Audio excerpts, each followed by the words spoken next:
Start. બોટાદના તરગરા ગામે કોળી સમાજના આગેવાન બાપભાઈના પરિવાર ઉપર અસામાજિક લુખ્ખા તત્વોએ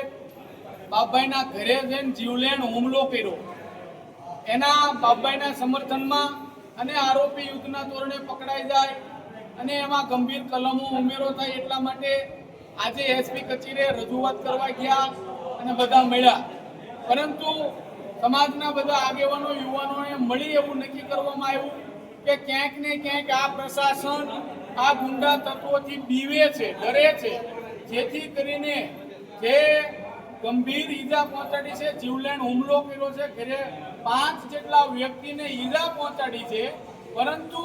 307 જેવી કલમનો ઉમેરો કર્યો નથી. કારણ કે પોલીસ ક્યાંક ને ક્યાંક આ લુખ્ખાઓ સાથે સાંઠગાંઠ ધરાવે છે, જેથી કરીને કાલે તારીખ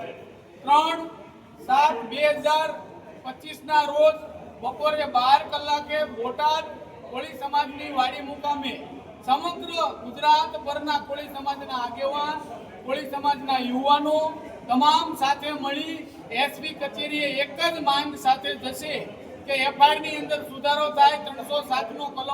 કલમ ઉમેરો કરવામાં આવે અને બીજું કે યુદ્ધના ધોરણે આ આરોપીને પકડવામાં આવે ત્યાં સુધી ત્યાં ધરણા કરવામાં આવશે. અને આ કાર્યક્રમની અંદર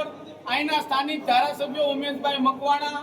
આમરણ ઉપવાસ આંદોલન કરશે જ્યાં સુધી કોળી સમાજને ન્યાય ન મળે, 307 કલમનો ઉમેરો ન થાય અને આ આરોપીની ધરપકડ કરવામાં નહીં આવે ત્યાં સુધી ત્યાં ધરણાનો કાર્યક્રમ કરવામાં આવશે.